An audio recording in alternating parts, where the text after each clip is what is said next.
पदामपहर्तारं दातारं सर्वसंपदां गुणाभिरामं श्रीरामं भूयो भूयो नमाम्यहम्। आज वैदिक ऋषि वामदेव जो वैदिक क्षेत्र में ऋषि के रूप में विख्यात हैं, उनके विषय में कुछ चर्चा के लिए उपस्थित हैं। ऋषि वामदेव ऋग्वेद के जो चतुर्थ मंडल हैं उसके मंत्र दृष्टा के रूप में, उसके ऋषि के रूप में जगत विख्यात हैं। और चतुर्थ मंडल के दृष्टा के रूप में, ऋषि के रूप में है, चाहे सविता सूक्त पर दृष्टिपात करें या ब्रह्म सूक्त पर दृष्टिपात करें, तो साफ वहाँ पर ऋषि के रूप में विराजमान ऋषि वामदेव दिखाई देंगे। तो गौतम ऋषि के पुत्र के रूप में ऋषि वामदेव विख्यात हैं। गौतम ऋषि के पुत्र थे, इसीलिए उन्हें गौतम भी कह करके संबोधित करते थे। और माँ के गर्भ में ही वे 3 जन्मों की भी बात समझते थे, ज्ञान था उनको, इसीलिए उनको कहा जाता है कि जन्मत्रयी के वित्ता के रूप में, ज्ञाता के रूप में भी ये जानते हैं। ये तीनों सभी जन्मों के 3 जन्मों की कथा को वो गर्भ से ही जानते थे, इसीलिए जन्मत्रयी के तत्ववेत्ता के रूप में भी उन्हें कहते हैं। उनके बारे में कहा जाता है कि गौतम ऋषि जो थे, गौतम ऋषि उनके पुत्र जो वामदेव हैं, वो अपने माँ के गर्भ में जब थे, उसी समय माँ के गर्भ में जब थे, तो माँ के गर्भ में ही उन्होंने इस चीज़ की कल्पना कर ली थी ऋषि वामदेव ने कि मैं माँ के का योनिज पुत्र बन करके नहीं रहूँगा, मैं पेट फाड़ करके माँ का बहिर्गमन करवाऊँगा, अपने आप को बाहर निकलूँगा और योनिज बन करके नहीं जन्म लूँगा। इस बात का एहसास, इस बात का आभास, इस बात की अनुभूति उनकी माँ को हुई। चूँकि माँ तो माँ ही होती है, वो भी गौतम के पुत्र वामदेव थे, तो वो भी वामदेव की माँ ही थी। और माँ का पितुर्दश गुना माता गौरवे नातिरिच्यते, शास्त्र भी कह रहा है कि माँ की गौरवता 10 गुना पिता से ज़्यादा होता है। और क्षमया पृथ्वी समा, क्षमा के लिए तो वह पृथ्वी के समान है, क्षमा करने में माता जैसी कोई भी नहीं है संसार में। और इसलिए कहा जाता है क्षुधा तशारता जन्म स्मरंती, भूखे और प्यासे जो हैं माँ को ही स्मरण करते हैं। और पुत्र को पुत्रो जायेत क्वचित भी कुमाता न भवती, ये भी बात प्रसिद्ध है। और इसके साथ ही उनका जो स्वरूप था, माँ तो माँ ही होती है। माँ ने अनुभव किया कि मेरा पुत्र पेट को फाड़ करके यह निकलना चाहता है। उन्होंने प्रार्थना की देव माता अदिति से। देव माता अदिति जो तपोबल पर फिर कौशल्या बन करके जो राम की माँ का बनने का जिसको सौभाग्य मिला, तो ऐसी देव माता जो अदिति थी, उनको प्रार्थना की इनकी माँ ने, वामदेव ऋषि की माँ ने, कि मेरा पुत्र ऐसा करना चाहता है। तो जो माता अदिति थी वो और इंद्र दोनों मिलकर के गर्भ में जाकर के उनको समझाते हैं कि हे वामदेव, ऐसा मत कीजिए, यह अनर्थ है, माँ को कष्ट होगा, और इस प्रकार से ऐसा काम मत कीजिए। तो कहते बार बार कहते रहे, नहीं, यह तो कष्टकर प्रक्रिया है, माँ के योनिज होकर के उत्पन्न होना, इसलिए मैं पेट को फाड़ करके ही उत्पन्न होना चाहता हूँ। बहुत सारे संवाद भी होते हैं इंद्र के साथ, तत्व की चर्चा भी होती है, तत्व ज्ञान की चर्चा भी हुई। बहुत बड़े ज्ञानी थे, वो जन्म से पूर्व ही सारी कहानी सुनाते थे। वे स्वयं सुनाते हैं कि मैं पूर्व जन्म में मनु था, ऋषि कक्षीवत, कक्षीवान भी मैं ही था, और कवि उष्णा भी के रूप में भी मैं ही आया हूँ। अपने जन्मों की कहानी सुनाते हैं, आश्चर्यचकित करने वाली बातें करते हैं। फिर बाद में योग बल से श्येन के रूप में वो बहिर्गमन करते हैं, श्येन पक्षी के रूप में वो बाहर आते हैं। इस प्रकार से माता, देव माता जो अदिति और इंद्र के कहने से चर्चा पर चर्चा के बाद उनके मन में आया और योग बल से वो बाहर निकलते हैं। इस प्रकार के संगीत के भी बहुत बड़े ज्ञानी थे। जो साम गान है, साम वेद है, उसके भी बहुत बड़े मर्मज्ञ थे। और ऋग्वेद के चतुर्थ मंडल के तो दृष्टा थे, ऋषि के रूप में विख्यात हैं। इस प्रकार से उनके जन्म की जो संक्षिप्त कथा बताने के बाद एक और बात है कि शिव पुराण के अनुसार वो भस्म लगा करके रखते थे। ऋषि वामदेव शिव के बहुत बड़े भक्त थे, और जैसे शिव जी भस्म लगाते हैं, जैसा कि कहा जाता है कि चिता भस्मालेपो गरलमशनं दिकपटधरो, इस प्रकार से जो दुर्गा सप्तशती में कहा गया है कि चिता भस्मालेपो, चिता भस्म का लेपन करते थे वो, और गरलमशनम, गरलमेव मशनम, तो गरल ही उसका अशन था, तो भोजन था। इस प्रकार से भस्म का आलेप करते थे, भस्म को लेप करके रखते थे जैसे शिव, उसी प्रकार से शिव भक्त थे। और ऋषि वामदेव भी कहा जाता है कि ये बहुत बड़े शिव भक्त थे, और शिव के तरह ही अपने सारे शरीर में भस्म लगा करके रखते थे, जिसका परिणाम कभी कभी सुखद भी होता है।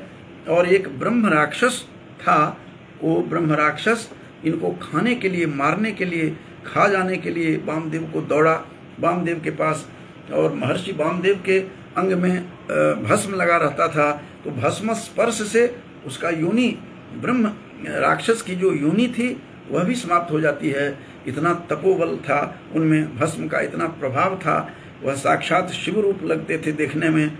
तो उस ब्रह्म राक्षस ने मुक्ति के बाद उनके शरीर में स्पर्श खाने के लिए जब दौड़ता है, मारने के लिए, वामदेव जी के जो अंग में, ऋषि के जो अंग में जो भस्म था, उसके स्पर्श से, भस्म स्पर्श से वह ब्रह्म राक्षस की योनि की अवधि समाप्त हो जाती है। तब वो ब्रह्म राक्षस कहानी सुनाते हैं कि हे मुनिवर, हे ऋषिवर वामदेव, हे ऋषि वामदेव, मैं 25 जन्म पर पहले मैं दुर्जन नाम का एक राक्षस था, और अत्यंत दुराचारी था, अनाचारी था, और उस अनाचार के कारण मुझे मरने के बाद रुधिर में डाल दिया जाता है, और 24 जन्म लेने के बाद फिर ब्रह्म राक्षस के रूप में मेरा अवतार हुआ है, मेरा जन्म हुआ था। आज आपने मुझे मुक्ति कर दी। मैं बहुत बड़ा अत्याचारी था, जब राजा था तो रुधिर में डाल दिया गया था, मरने के बाद रक्त में डाल दिया गया था। और स्वयं कहानी सुनाता है कि दुर्जन नाम का मैं राजा था, अनाचारी था, दुराचारी था, भोग विलासी था। भोग विलासी जो होते हैं वो जो अनाचारी होते हैं उनकी जो है बहुत ही दुर्गति होती है, क्योंकि पुण्य क्षीणे मर्त्यलोके लोकम मर्त्यलोके विशंति जो कहा गया है इसमें गीता में। तो पुण्य जब क्षीण हो जाता है, तो पुण्य क्षीण कैसे होता है? अनाचार से, दुराचार से। इसलिए कहा जाता है कि आचार हीनं न पुनन्ति वेदाः, जो आचार से हीन होते हैं उसको वेद भी उसे कभी पवित्र नहीं करते हैं। तो आचार हीनम न पुनन्ति वेदाः, आचारहीन व्यक्ति को कभी भी वेद पवित्र नहीं करता। यह बात वासिष्ठ स्मृति में कही गई है, यही विष्णु धर्मोत्तर पुराण में भी यथावत यह मिलता है। और मनु भी डिंडिम घोष करते हुए, मनु भी मनुस्मृति में कहते हैं कि आचारात विच्युतो विप्रः न वेद फल मश्नुते, जो आचार से गिर जाते हैं ऐसे ब्राह्मण कभी भी वेद के फल को प्राप्त नहीं करते। तो आचारात विच्युतो विप्रः न वेद फल मश्नुते, इसलिए दुराचारी नहीं होना चाहिए। दुराचारी का परिणाम यही हुआ कि वो दुर्जन नाम का जो राक्षस था, ये वामदेव को सुनाते हैं कहानी अपने ब्रह्म राक्षस से मुक्ति होने के बाद, और कहते हैं कि मैं रुधिर में मुझे डाल दिया गया था, रक्त में डाल दिया गया मरने के बाद, फिर 24 बार जन्म लेने के बाद मैं ब्रह्म राक्षस हुआ। आज आपने मुक्ति प्रदान की, मैं आपको खाने के लिए दौड़ा था, मारने के लिए दौड़ा था, लेकिन आपने महान उपकार किया है, महती कृपा की मेरे ऊपर। ये ब्रह्म राक्षस जो हैं वो कहानी सुनाता है, जिसकी चर्चा भी, चूँकि वो शिव भक्त थे, शिव पुराण में इसकी चर्चा आई है, वामन की शिव भक्त होने की बात कही गई है, और वायु पुराण में भी इनकी चर्चा आई है, वामदेव की, ऋषि वामदेव की, गणेश पुराण में भी हैं। और किस प्रकार से माँ की योनि से नहीं जन्म लेकर के योग बल से ये शेन पक्षी रूप में निकल के आते हैं। स्वयं बताते हैं अपने गर्भ में ही कि मनु ऋषि और कक्षीवान और कवि उष्णा में ही था। ये इस प्रकार से विविध गाथाएं सुनाते हैं जो ऋषि वामदेव हैं। ऋषि वामदेव ऋग्वेद के चतुर्थ मंडल के मंत्र दृष्टा के रूप में, ऋषि के रूप में विख्यात हैं। ऋषि ही दर्शनाथ, चूँकि वह दर्शन करते थे अपने समाधि अवस्था में, अपनी निर्विकल्पक समाधि में, इसलिए उनको ऋषि कहा जाता है। तो वैदिक ऋषि जो वामदेव थे, उनकी अलग अलग कथाएं पुराणों में भी पसरी हुई हैं। और ये सारे जितने भी पुराणों में कथाएं हैं वो वेदों के ही उपबृंहन ग्रंथ कहा जाता है। विद्वानों का मत है कि वही उपबृंहन ग्रंथ हैं, प्रकारांतर से उसी वेदों की ही बातों को विविध कथाओं के रूप में, इसे विस्तार रूप में समझाया गया है, ऐसा विद्वानों का कथन है। तो इस प्रकार से जो ऋषि वामदेव थे वे स्वयं कहानी सुनाते हैं कि मैं क्या क्या था, मनु भी था मैं ही, कक्षीवान जो कक्षीवत है, कक्षीवान और एवं कवि उष्णा के रूप में मैं ही था। अपने तीनों जन्म की कथा सुनाता है, अपने गर्भ में ही उनको ज्ञान हो गया था और इसीलिए उनको जन्मत्रयी के तत्ववेत्ता भी उनको कहते हैं। एक बार अपनी कहानी सुनाते हैं कि एक बार मैं बहुत निर्धन हो गया, ये वामदेव बता रहे हैं कहानी। इतना निर्धन हुआ, निर्धनता इतनी पराकाष्ठा पर चली गई कि सभी मित्रों ने उनसे मुंह फेर लिया, मुंह मोड़ लिया। यह जीवन का सिद्धांत है कि धन रहने पर सभी दोस्त बन जाते हैं और धन समाप्त हो जाने पर उनसे सभी मुंह फोड़ लेते हैं, चाहे अपना क्यों नहीं हो। तो इस प्रकार से इनके ऋषि वामदेव के साथ भी ऐसी घटना हुई। आश्रम के जितने वृक्ष थे फलदार वो सूख गए, फल देना छोड़ दिया, वृक्ष ही सूख गए। तो फिर किस प्रकार से फल लगते, ऐसी अवस्था में इंद्र ने उसका भरपूर सहयोग किया था। ये भी कथा आती है इसमें, इंद्र ने उसका सहयोग किया है। और इंद्र के सहयोग के बाद कहते हैं पत्नी ने केवल साथ नहीं छोड़ा उसका, पत्नी का बहुत बड़ी पत्नी की भूमिका होती है। पतनात् त्रायते इति पत्नी, पतन से वह बचाती है, इसीलिए पत्नी का नाम पत्नी है। और पाति इति पति, और रक्षा करते हैं, इसीलिए पति का नाम पति पड़ा है। पारक्षणे, पाने और पारक्षणे धातु जो है पीने के लिए और रक्षा करने के अर्थ में भी पा धातु है। इस प्रकार से कहा जाता है कि पत्नी ने उसको, ये कहते हैं, साथ नहीं छोड़ा वामदेव की गरीबी अवस्था में भी, क्योंकि पत्नी भार्या श्रेष्ठतम सखा। इसीलिए आदि पर्व में महाभारत के जो दुष्यंत, राजा दुष्यंत की पत्नी जो शकुंतला है, वह स्वयं कहती है राजा दुष्यंत को कि हे राजन, आप क्या जाने पत्नी का महत्व क्या होता है। भार्या श्रेष्ठतम सखा, भार्या श्रेष्ठतम सखा है इस संसार के।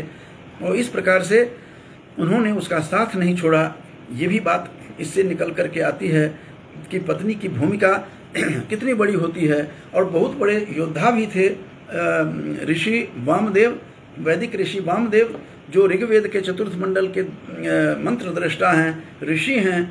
तो उनके बारे में बताया जाता है कि एक बार इंद्र ने उनको ललकारा था। एक तो गरीबी में उनका सहयोग किया, ये भी कथन है इसमें एक कथा में। और एक कथा है कि इनको ललकारा के युद्ध के लिए ऋषि को, कितने बड़े योद्धा थे, एक अच्छे वैदिक ऋषि के साथ साथ योद्धा भी थे। और उन्होंने इंद्र को हरा करके इंद्र को बंदी बना लिया, अपने वश में कर लिया। हाहाकार मचा, देवगण शोर मचाने लगे, देवता सब उनको प्रार्थना करने लगे कि हे ऋषि वामदेव, आप इन्हें इंद्र को छोड़ दें। और तब उन्होंने कहा कि शर्तों पर छोड़ूंगा, 10 दुधारू गायें मुझे चाहिए और मेरे शत्रुओं को परास्त करना होगा, तब जाकर के मैं इंद्र को मुक्त करूंगा। तो रुष्ट हो जाते हैं देवता। लेकिन स्वयं इन्होंने बाद में ऋषि वामदेव ने इंद्र की स्तुति की और तब जाकर के वो शांत होते हैं। तो इस प्रकार की एक योद्धा के रूप में भी इनकी चर्चा अपूर्व है। और बताया ही था कि एक बार उन्होंने, ये शिव के इतने भक्त थे, शिव पुराण के अनुसार इतने भक्त थे, गणेश पुराण में भी इसकी कथा है, वायु पुराण में भी है। तो इस प्रकार से कहा जाता है कि ऋषि के विषय में कि ये ऋषि जो थे भस्म लगाते थे, जैसा कि बताया था कि शिव की तरह भस्म लगाते थे। जैसे कहा जाता है चिता भस्माली पोगरल दिक पटधरो। तो भस्म स्पर्श से इनके शरीर को एक ब्रह्म राक्षस जो खाने के लिए आता है, मारने के लिए आता है इनको, उनके भस्म के स्पर्श से वह मनुष्य वो जो ब्रह्म राक्षस की योनि समाप्त होती है, फिर कथा भी सुनाता है कि मैं दुर्जन नाम का राक्षस था, घोर अनाचारी था, दुराचारी था, रुधिर में मुझे डाल दिया गया मरने के बाद। फिर 24 जन्मों के बाद मैं ब्रह्म राक्षस हुआ, आज मुझे मुक्ति कर दी। तो हे ऋषि वामन, आपको कोटि कोटि धन्यवाद है, क्योंकि अनाचार में पढ़ करके मैं रह गया था। और आचार्यहीनं न पुनन्ति वेदाः, जैसा कि मैंने कहा था, आचारात विच्युतो विप्रः न वेद फलम सुनते। ये मनुस्मृति में मनु भी डिम डिम घोष करती हुई मनु की स्मृति कह रही है कि इस प्रकार की बात, आचारः परमो धर्मः, आचार जैसा कोई धर्म नहीं है। तो आचरण जिसका गिर जाता है वह कुछ भी बन जाए, लेकिन उसका सम्मान नहीं होता है। वाल्मीकि भी कहते हैं कि मानम न लभते सत्सु भिन्न चारित्र दर्शनः, मान भी नहीं मिलता, सम्मान भी नहीं मिलता। जो इस प्रकार के व्यक्ति होते हैं तो अनाचारी दुराचारी नहीं होना चाहिए, यह भी शिक्षा मिलती है। एक और कथा जो बहुत ही रोचक है, जो गणेश पुराण से संप्राप्त है यह कथा।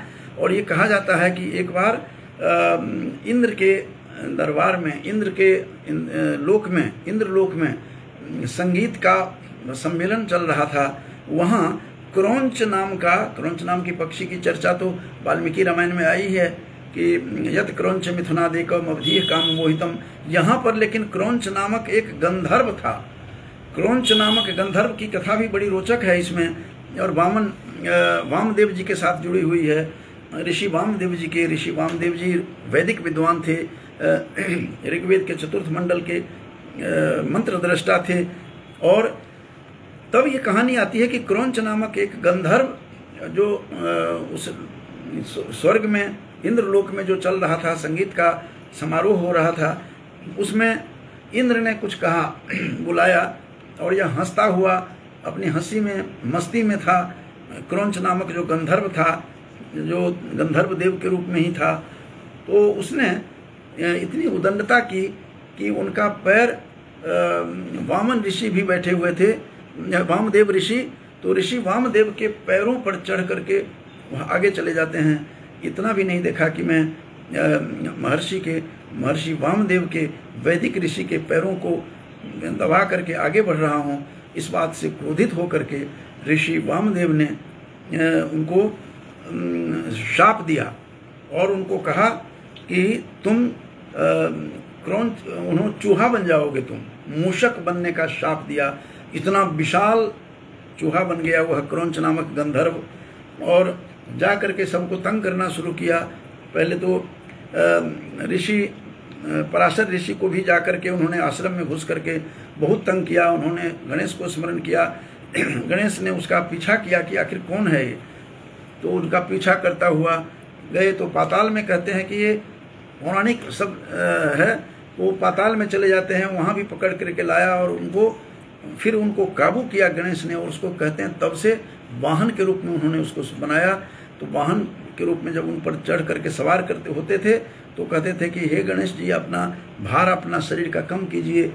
तो इस प्रकार से वह विशाल जो चूहा था, जो इनका कहते हैं कि क्रौंच नामक जो गंधर्व था वही चूहा बन जाता है। ये इस प्रकार की कथा, मूषक बनने की कथा, ये अलग अलग पुराणों में है, विशेष रूप से गणेश पुराण में इस प्रकार से मिलता है।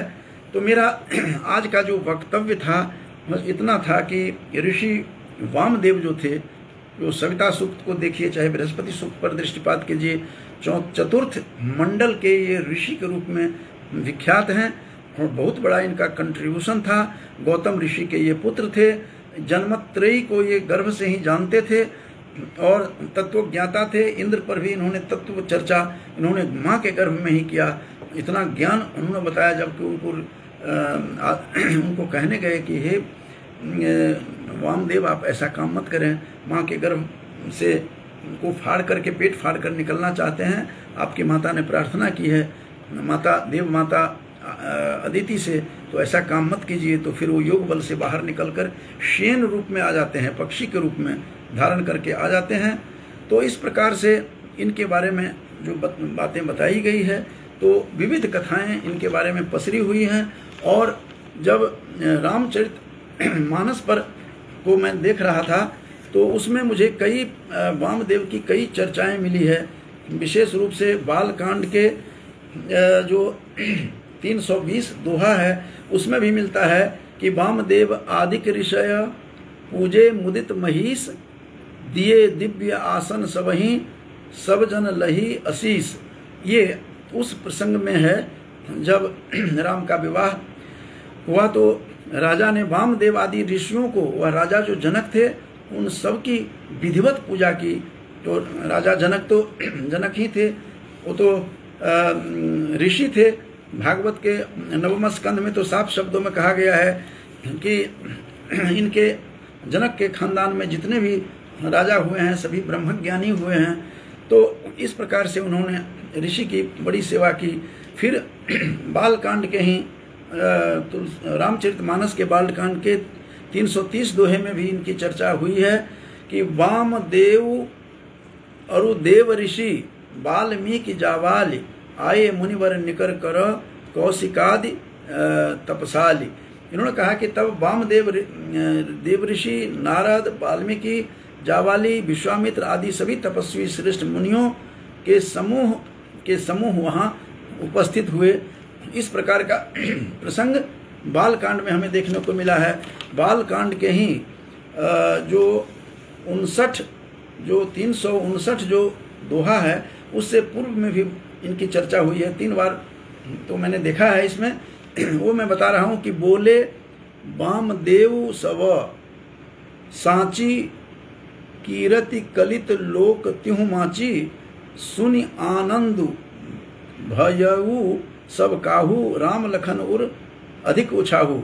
तो वामदेव जी बोले, वामदेव जी कहते हैं कि हे ये सब बातें सत्य है। ये विश्वामित्र की इससे पूर्व वाल्मीकि ने इससे पूर्व वशिष्ठ ऋषि ने विश्वामित्र की प्रशंसा की। तो वामदेव भी कहते हैं, क्योंकि वामदेव भी वहाँ उपस्थित थे, महर्षि वामदेव भी वहाँ उपस्थित होकर के उन्होंने भी कहा कि वामदेव जी बोले कि यह सब सत्य है। वशिष्ठ जी ने सही कहा है कि विश्वामित्र जी सुंदर कीर्ति तीनों लोकों में इनकी छाई हुई है। यह सुनकर सबको आनंद हुआ। श्री राम लक्ष्मण के हृदय में अधिक उत्साह और आनंद हुआ। ये सारा बालकांड के ही 320, 330 और 359 से एक पहले जो दोहा है उसमें है कि बोले वामदेव सब सांची, कीरति ललित लोक तिहुमाची। इस प्रकार से इसकी चर्चा अलग अलग ढंग से सर्वत्र हुई है। चूंकि वे वैदिक ऋषि के रूप में ही विख्यात हैं तो स्वाभाविक था कि इनकी चर्चा रामायण में नहीं हो। ऐसा कैसे हो सकता था? तो सभी ऋषि मुनि राम के विवाह में मिथिला गए। उस प्रसंग की ये कहानी है कि मिथिला में कैसे ऋषि मुनि गए। वैसे गौतम ऋषि के यदि ये गौतम ऋषि के पुत्र के रूप में ये विख्यात हैं ऋषि वामदेव, तो निश्चित रूप से गौतम ऋषि मिथिला के ही थे और शतानंद भी उनके लड़के थे। तो इस प्रकार से ये वामदेव भी गौतम के पुत्र के रूप में विख्यात हैं ऋषि वामदेव जी। और विशेष रूप से ऋग्वेद के चतुर्थ मंडल के ब्रह्म कहते हैं। वेद को तो ब्रह्म दृष्टा भी कहिए, मंत्र दृष्टा भी कह सकते हैं। और बृहस्पति सूक्त, सत्ता सूक्त को यदि देखेंगे तो उसमें ऋषि में इन्हीं का नाम आता है। वामदेव ऋषि चतुर्थ मंडल के ऋषि के रूप में विख्यात हैं, ब्रह्म मंत्र दृष्टा के रूप में विख्यात हैं। और ऋषि दर्शनाथ कहा है मैंने। ऋषि दर्शन वो समस्त शास्त्रों का ही नहीं बल्कि मंत्रों का दर्शन करते थे अपने समाधि अवस्था में लीन होकर के। तो इसीलिए वेद चूंकि मानव कृत नहीं है, यह वेद को किसी ने रचा नहीं है। वेद तो वेद ज्ञान को कहते हैं, यह तो स्वतः प्रमाण है। वेद तो वेद के बारे में विविध बातें जो कही गई है, ऐसे वैदिक ऋषि वामदेव जी जो हैं उनके ऊपर मैंने संक्षिप्त में व्याख्यान दिया है कि किस प्रकार ऋग्वेद के चतुर्थ मंडल के मंत्र दृष्टा हैं और गौतम ऋषि के पुत्र हैं। और विविध पुराणों से मैंने थोड़ा बहुत उठा करके लिया है कि कैसे मातृ कुक्ष से किस प्रकार से ये सेन योग बल से सेन बन करके बहिर्गमन करते हैं। संगीत के बहुत बड़े मर्मज्ञ थे, पूर्व जन्म की कथा भी सुनाते हैं, इसीलिए जन्मत्रयी के वो तत्ववेत्ता भी हैं। कहते हैं स्वयं कि मैं मनु था, पिछले पूर्व में ऋषि कक्षीवान भी मैं ही था और कभी उष्णा भी मैं ही था। इस प्रकार से है। युद्ध इंद्र के साथ ललकारा, इंद्र ने तो युद्ध भी किया और उनमें पराजित करके उनको अपने वश में कर लेते हैं, इसकी भी कथा आती है। और इंद्र को किस प्रकार से इंद्र को उसने पराजित किया, देवताओं के कहने से भी उन्होंने नहीं छोड़ा, बाद में खुद स्तुति करके उनको प्रसन्न करते हैं। और किस प्रकार से अपने भस्म लगा करके रखते थे, शिव भक्त थे, तो उनके भस्म स्पर्श से एक राक्षस खाने के लिए इनको दौड़ता है, लेकिन इनके भस्म स्पर्श से वह किस प्रकार से शाप मुक्त होता है। तरह तरह की जो कथाएं परी हुई हैं, पसरी हुई हैं, जो वैदिक कथाएं जगह जगह पसरी हुई हैं पुराणों में, इसीलिए इन्हें उपबृंहण काव्य कहा जाता है, उपबृंहण ग्रंथ कहते हैं। चाहे वो रामायण वाल्मीकि के रामायण हो या पुराण हो, तो ये सारा का सारा वेदोपनिषद के उपबृंहण ग्रंथ हैं। अलग अलग कथाओं के माध्यम से सहजता से समझाने का एक उत्तम तरीका है, उत्तम मार्ग है, उत्तम विधि है। और वामदेव जी की चर्चा जैसा बताया था, वाल्मीकि रामायण के बालकांड में मुझे कई पद्य मिले हैं जिसको उद्धृत किया है कि 320 330 पद जो दोहे की संख्या है, और 359 से पूर्व जो पद्य हैं उसमें भी ऋषि वामदेव की चर्चा हुई है। और इस प्रकार से सर्वथा यहाँ द्रष्टव्य है। और उनके विषय में क्या कुछ कहा जाए, इतना ही कहना काफ़ी है कि वे ऋग्वेद के चतुर्थ मंडल के स्वयं ऋषि हैं और मंत्र दृष्टा हैं। और ऐसे गौतम पुत्र ऋषि वामदेव को कोटशः नमन करते हुए अपने वाणी को विराम देने से पूर्व काफ़ी लोग जुड़े हुए हैं बहुत देर से। अनिल कुमार गुप्ता जी हैं, अनिल आर्या जी हैं, और अमित शर्मा जी भी सुन रहे हैं। मेरे सहपाठी डॉक्टर बिहारी लाल पटेल भी उड़ीसा से सुन रहे हैं, जो मेरे साथ कुरुक्षेत्र में अध्ययन करते थे। तो और जसवीर गोराया जी हैं, बराबर ये जुड़े रहते हैं। तो इन लोग सबको, आप लोगों को मैं कोटि शुभकामनाएं देते हुए वाणी को विराम देता हूं। जैसा कि बताया था कि आज ऋषि जो वैदिक ऋषि हैं, ऋग्वेद के चतुर्थ मंडल के मंत्र दृष्टा हैं ऋषि वामदेव, उनके ऊपर मैंने कुछ थोड़ी बहुत जानकारी दी है, थोड़ी चर्चा की है। इनके बारे में पुराणों में बहुत सारी कथाएं विविध रूप में इनका वर्णित हैं। तो इसी रूप में जैसा जो कुछ मैंने देखा है, ये मिथिला महात्म्य जो मैथिली काव्य महाकाव्य मेरा दूसरी प्रूफ चेकिंग चल रही है, उसके लिखने के प्रसंग में जो जो कुछ मिलता है उसे मैं लेकर के आता रहता हूँ बीच बीच में। तो आगे फिर कोई नूतन विषय मिलेगा तो मैं आप लोगों के साथ चर्चा करूँगा इन्हीं शब्दों के साथ। पुनः जितने भी हैं आदरणीय अनिल जी, अनिल आर्या जी और अमित शर्मा जी हैं, डॉक्टर पटेल जी हैं और जसविंदर गोराया जी हैं, सबको पुनः मैं एक बार धन्यवाद ज्ञापन करते हुए वाणी को विराम देता हूँ। जयतु संस्कृतम।